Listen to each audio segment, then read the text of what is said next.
Welcome to the lecture of computer communication and networks. Students, आज के lecture में जिन topics को हम कवर करेंगे उनमें सबसे पहले हमारे पास है की डाटा कम्युनिकेशन टर्मिनोलॉजी। मुख्तलिफ टर्मिनोलॉजीज़ हैं जिनको हम देखेंगे जो कि हमारे पूरे इस कंप्यूटर कम्युनिकेशन के कोर्स के अंदर यूज़ होती रहेंगी। उसके बाद हम डिस्ट्रीब्यूटेड प्रोसेसिंग को देखेंगे कि ये क्या होती है और इसके क्या एडवांटेजेस हैं। और उसके बाद थर्ड नंबर पे हम देखेंगे नेटवर्क डिज़ाइनिंग क्राइटेरिया कि एक नेटवर्क को डिज़ाइन करने के लिए किन फैक्टर्स का ख्याल रखना ज़रूरी है। तो आइए स्टार्ट करते हैं आज का लेक्चर।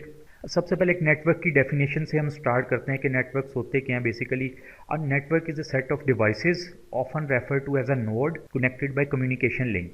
ये डेफिनेशन हम पहले भी पढ़ चुके हैं। हम कह चुके हैं कि जो नेटवर्क होता है बेसिक उसकी क्या कंडीशन है कि हमारे पास कुछ नोड्स होने चाहिए, कुछ डिवाइसेस होनी चाहिए जैसे कंप्यूटर या कोई भी कनेक्टिंग डिवाइस होनी चाहिए। दूसरा ये कि वो जो डिवाइसेस हैं आपस में कनेक्ट होनी चाहिए। और नंबर थर्ड ये कि उनमें कम्युनिकेशन भी हो रही हो, यानी वो कुछ डाटा सेंड और रिसीव भी कर रहे हो। तो यहाँ पे दो मेन पॉइंट्स हमारे सामने है कि ये नोड्स और सेकंड वन इज़ लिंक। तो इनको भी हम डिफाइन कर लेते हैं कि नोड क्या चीज़ है। नोड से मुराद कोई भी ऐसी चीज़ जो नेटवर्क के साथ अटैच है और वो सेंडिंग और रिसीविंग का काम कर रही है, वो नोड कहलाती है। फॉर एग्जाम्पल कंप्यूटर भी नोड हो सकता है, प्रिंटर भी नोड हो सकता है, और कोई भी ऐसी डिवाइस जो कि कैपेबल हो सेंडिंग और रिसीविंग के, वो हमारी नोड कहलाएगी जो कि नेटवर्क के साथ कनेक्ट हो। उसके बाद सेकंड नंबर पे हमने कम्युनिकेशन लिंक की बात की। तो लिंक क्या चीज़ है? Link can be a cable, air, optical fibre और एनी मीडियम। यानी कोई भी लिंक से मुराद के वो वायर्ड भी हो सकता है, वायरलेस भी हो सकता है, जिसके थ्रू हम अपने डाटे को ट्रांसफ़र करेंगे सेंडिंग डिवाइस से रिसीविंग डिवाइस की तरफ, वो हमारा लिंक कहलाएगा। तो उसके बाद हम की डाटा कम्युनिकेशन टर्मिनोलॉजीज़ की बात कर लेते हैं कि ये क्या टर्मिनोलॉजीज़ हैं।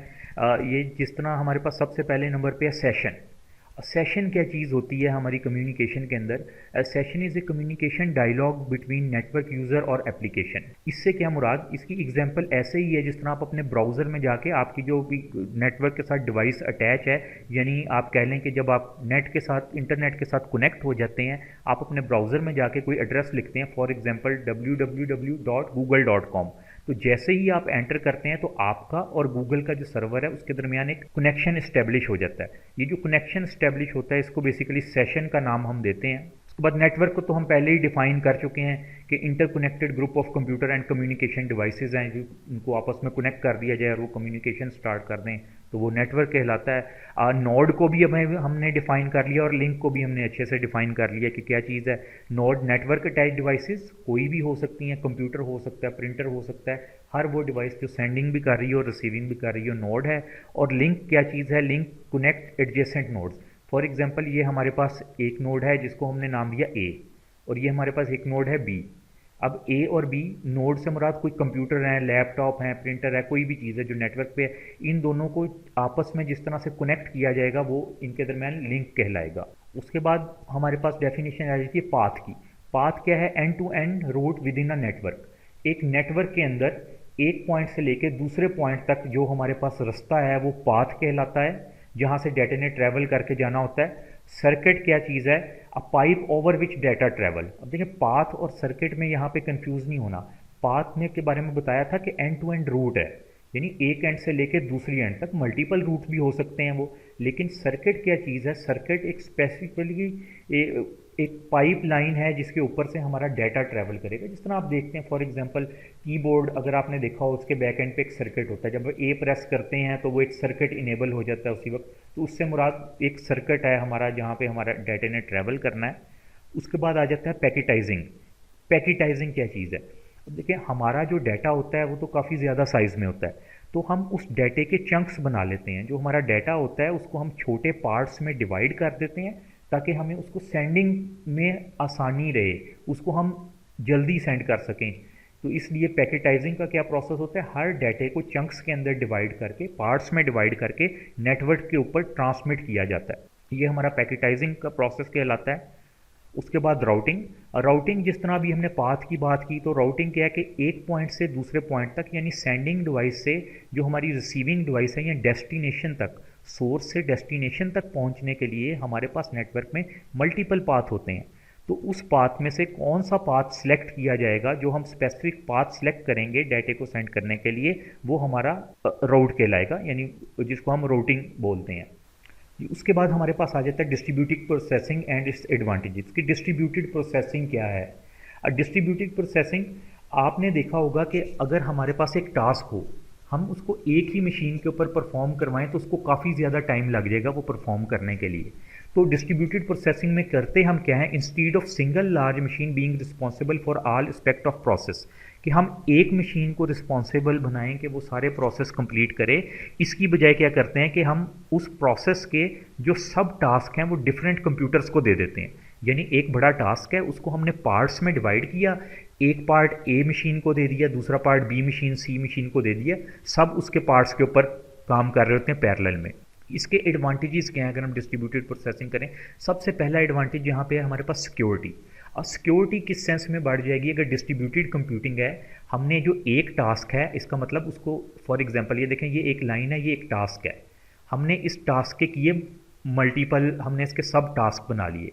जब इसके सब टास्क बना लिए, हमने ये वाला जो है ये किसी एक डिवाइस को दे दिया, ये बी डिवाइस को दे दिया, सी डिवाइस को दे दिया, यानी इसको कह लें हम ए डिवाइस को हमने ये दे दिया परफॉर्म करने के लिए, बी को दे दिया, सी को दे दिया, इसी तरह डी को, एंड सो ऑन चलता जाएगा।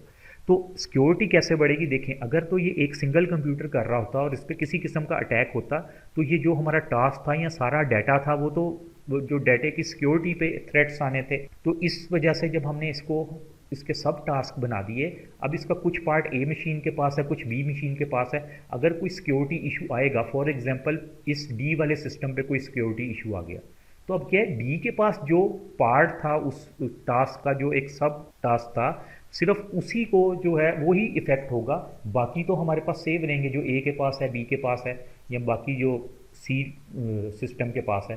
तो इस वजह से इसको कह सकते हैं कि डिस्ट्रीब्यूटेड प्रोसेसिंग का एक एडवांटेज सिक्योरिटी भी है। उसके बाद डिस्ट्रीब्यूटेड डेटाबेसेस। डिस्ट्रीब्यूटेड डेटाबेसेस का किस तरह से एडवांटेज है? देखिए, डिस्ट्रीब्यूटेड डेटाबेस से मुराद होता है कि हम अपना सारा डाटा एक सेंट्रलाइज सर्वर पे या एक सेंट्रलाइज जगह पे रखने की बजाय उसको बाय पार्ट्स डिफरेंट जो है वहाँ पे सिस्टम्स पे रख दें। ये हमारे डिस्ट्रीब्यूटेड डेटाबेस। जब तक अगर डिस्ट्रीब्यूटेड डेटाबेस को देखा जाए तो इसके कुछ ना कुछ डिसएडवांटेजेस भी हैं एडवांटेजेस के साथ, लेकिन हम नेटवर्क पॉइंट ऑफ व्यू से देख रहे हैं तो हम सिर्फ इसके एडवांटेजेस पे फिलहाल फोकस कर रहे हैं कि इसका सबसे बड़ा एडवांटेज यही है कि हमारी जो प्रोसेसिंग है वो फास्ट हो जाएगी। क्योंकि अगर तो ये सारा डाटा एक ही किसी सर्वर के पास पड़ा हुआ है, फॉर एग्जाम्पल ये एक सर्वर है और डिफरेंट हमारे पास डिवाइसेज हैं कि ए, बी, सी, डी और ई, इन सब ने डाटा जो भी इनको डाटा चाहिए अपने टास्क को पूरा करने के लिए, वो सब इस सर्वर से, जहाँ पे एक सेंट्रलाइज्ड डेटाबेस है, उसको असेस कर रहे हैं। तो हमें पता है कुछ इसमें टाइम लगेगा क्योंकि एट अ टाइम सब उसको असेस कर रहे होंगे। तो डिस्ट्रीब्यूटेड के कॉन्सेप्ट में क्या है कि जिस तरह अब ये सी सिस्टम है, एक डेटाबेस, डाटा इसको दे दिया गया, डेटाबेस की हो सकता है एक कॉपी, या जिस अपने उस स्पेसिफिक टास्क के अंदर, जिस तरह हमने कहा ना डिस्ट्रीब्यूटेड प्रोसेसिंग में सब टास्क बना देते हैं, तो उस टास्क के अंदर जिस डाटा की ज़रूरत थी वो उसकी एक कॉपी हमने बी को दे दी, इसी तरह उसकी एक कॉपी जो है हमने वो यहाँ पे रख के ए मशीन को दे दी। तो इसका हमें एडवांटेज है कि फास्ट प्रोसेसिंग हो जाती है। अब मशीन ए को जो अपना सब टास्क है करने के लिए सेंट्रलाइज सर्वर से कॉन्टेक्ट नहीं करना पड़ेगा, उसके पास जो लोकल डेटाबेस पड़ी है वो वहाँ से ही डाटा उठा के अपनी प्रोसेसिंग कर लेगा। उसके बाद फास्टर प्रॉब्लम सॉल्विंग भी एक एडवांटेज है। फास्टर प्रॉब्लम सॉल्विंग किस तरह? हमने एक मेन प्रॉब्लम को पार्ट्स में डिवाइड कर दिया और वो डिफरेंट पार्ट डिफरेंट मशीन्स जो है वो परफॉर्म कर रही हैं, तो इससे हमारा प्रॉब्लम भी जल्दी सॉल्व हो जाएगा। उसके बाद कोलैबोरेटिव प्रोसेसिंग के पैरेलल में, जिस तरह हमने कहा कि प्रोसेसिंग चल रही होती है, सब एक दूसरे के साथ मिल के जो है वो प्रोसेसिंग कर रहे होते हैं, जिससे कह लें कि फास्टेस्ट काम भी हो जाता है और जो भी हमारा टास्क है उसकी एग्जीक्यूशन बहुत जल्दी हो सकती है। उसके बाद हमारे पास आ जाता है नेटवर्क क्राइटेरिया। कि नेटवर्क क्राइटेरिया क्या है? जब हम कोई नेटवर्क डिज़ाइन कर रहे होते हैं तो हमें बेसिकली 3 ऐसे फैक्टर्स हैं जिनका ख्याल रखना पड़ता है, जिनमें नंबर 1 पे हमारे पास आ जाता है परफॉर्मेंस, नंबर 2 पे आ जाता है हमारे उस नेटवर्क की रिलायबिलिटी, और नंबर 3 पे सिक्योरिटी। किसी भी नेटवर्क को डिज़ाइन करने के लिए इन 3 पैरामीटर्स का ख्याल रखना बहुत ज़रूरी है। वो कौन से हैं? Performance, reliability and security. तो आइए इनको हम डिफ़ाइन करते हैं कि ये क्या चीज़ है। सबसे पहले हमने देखा परफॉर्मेंस। परफॉर्मेंस क्या चीज़ है? परफॉर्मेंस के बारे में कहा जाता है कि डिपेंड ऑन नेटवर्क एलिमेंट्स, ये नेटवर्क एलिमेंट पे डिपेंड करती है। अब नेटवर्क एलिमेंट क्या हो सकते हैं?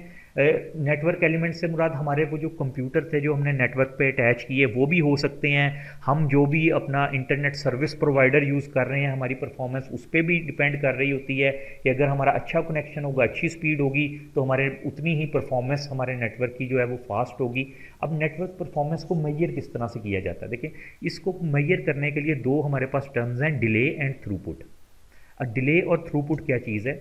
डिले से मुराद कि हम हमारी जो बिट्स हैं वो सोर्स से लेके डेस्टिनेशन तक पहुंचने में कितना टाइम लेती हैं, ठीक है? और क्योंकि डाटा हमें पता है बिट्स की फॉर्म में ट्रैवल कर रहा होता है, क्योंकि कंप्यूटर डिजिटल मशीन है, 1001 की फॉर्म में डाटे को समझता है। तो हम कहते हैं कि डिले क्या चीज़ है कि नंबर ऑफ बिट्स, जो नंबर ऑफ बिट्स को हमारे सोर्स से लेके डेस्टिनेशन तक पहुंचने में या वन एंड से लेके अदर एंड तक पहुंचने में जितना टाइम लगेगा वो हमारा डिले कहलाएगा। थ्रूपुट उसके बाद आ जाता है। थ्रूपुट को हम कह सकते हैं कि थ्रूपुट को कैसे डिफाइन करते हैं? थ्रूपुट को हम डिफाइन करते हैं कि एक स्पेसिफिक टाइम के अंदर कितना डाटा सक्सेसफुली हमारे सेंडिंग नोड से रिसीविंग नोड तक या हमारे सोर्स से डेस्टिनेशन तक पहुंच रहा है। नहीं, हम इसके अंदर देखेंगे कितना डाटा सक्सेसफुली एक एंड से दूसरे एंड तक पहुंच रहा है, ये हमारी थ्रूपुट कहलाएगी। थ्रूपुट को मैयर हम कैसे कर सकते हैं? थ्रूपुट को हम मैयर करते हैं बिट्स पर सेकंड में, मेगा बिट्स पर सेकंड में या गीगा बिट्स पर सेकंड में, इसको हम मैयर कर रहे होते हैं। तो उसके बाद जो सेकंड हमारा क्राइटेरिया था वो था रिलायबिलिटी।